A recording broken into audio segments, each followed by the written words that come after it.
Sebelumnya, izin memperkenalkan diri, kami merupakan kelompok 6 dari mata kuliah pengantar manajemen, yang mana pada kesempatan kali ini, kami akan mempersembahkan hasil diskusi kami seputar materi tentang tanggung jawab sosial dan etika manajerial yang telah kami rangkum ke dalam bentuk video berikut ini. Lalu bagaimana isinya? Mari kita simak secara seksama. Perkenalkan, nama saya Muhammad Farhan Dahilullah, kelas 1B dari jurusan Ilmu Ekonomi Pembangunan, kelompok 6. Perkenalkan, nama saya Wadisa Putri, kelas 1B, jurusan Ilmu Ekonomi Pembangunan, kelompok 6. Halo, nama saya Nusra Milati dari kelas B, jurusan Ilmu Ekonomi Pembangunan, kelompok 6.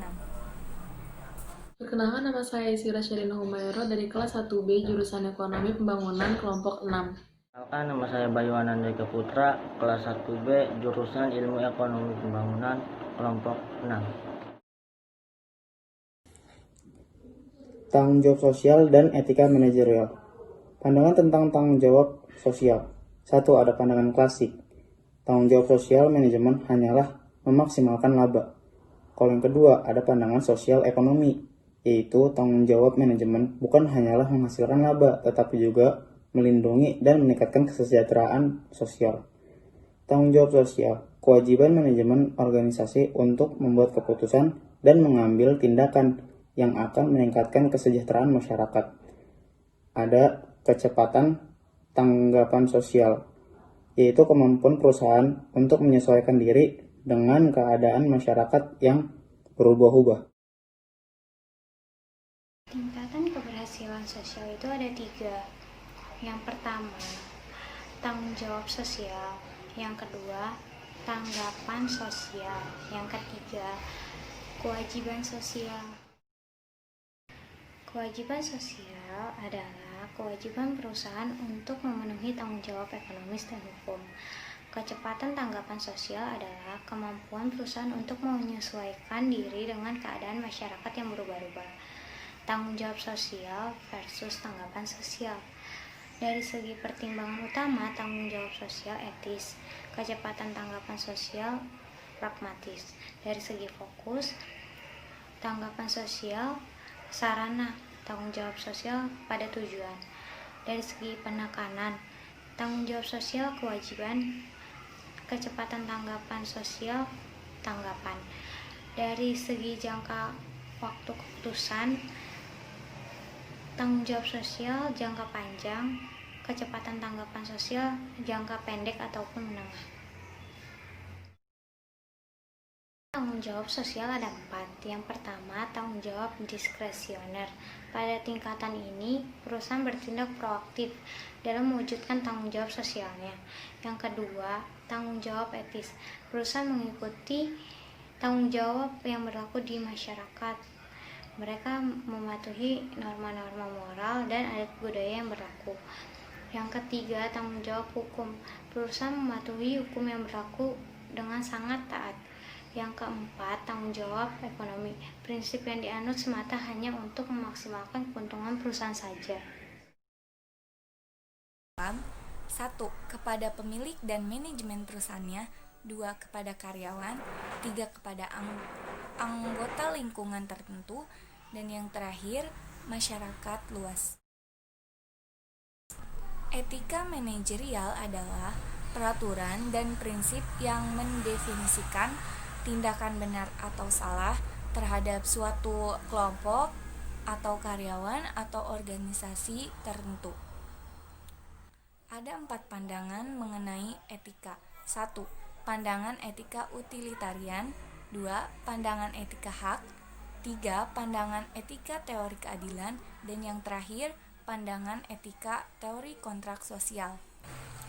Ricky W. Griffin dalam bukunya yang berjudul Bisnis mengklarifikasikan etika manajerial ke dalam 3 kategori.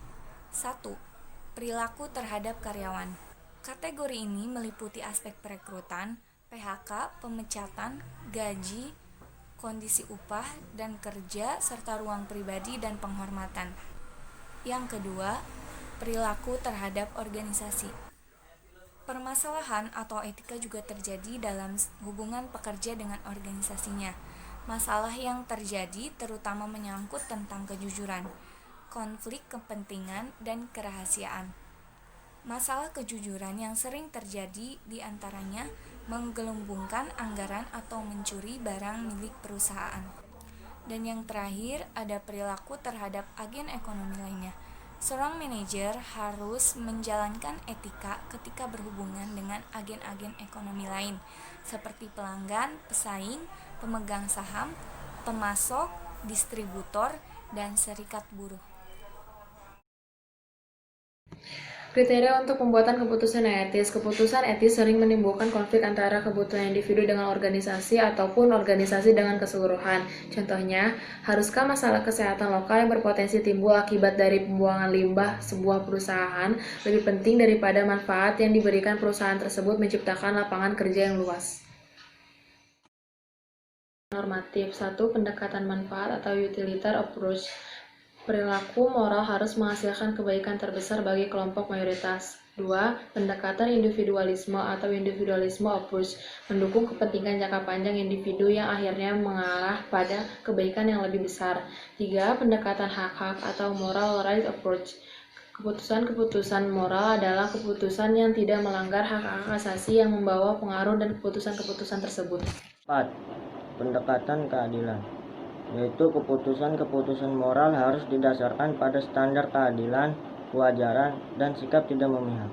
Ada 3 jenis keadilan. Yang pertama, keadilan distributif, yaitu pembedaan perlakuan atas orang. Jangan didasarkan pada karakteristik dan arbiter. Yang kedua, keadilan prosedural, yaitu aturan-aturan harus didefinisikan secara jelas dan diterapkan secara konsisten dan tidak memihak. Yang ketiga, keadilan kompensatori. Yang pertama, individu harus diberikan kompensasi kerugian yang adil oleh pihak yang bertanggung jawab. Yang kedua, individu tidak boleh dipaksa bertanggung jawab atas urusan-urusan yang tidak berada di bawah kendali mereka.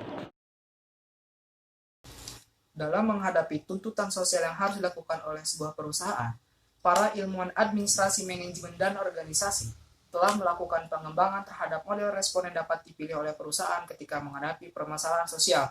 Model-model tersebut adalah yang pertama, yaitu model proaktif, yaitu respon di mana perusahaan mempelajari tanggung jawabnya kepada masyarakat dan melakukan apa yang diperlukan tanpa adanya tekanan dari mereka.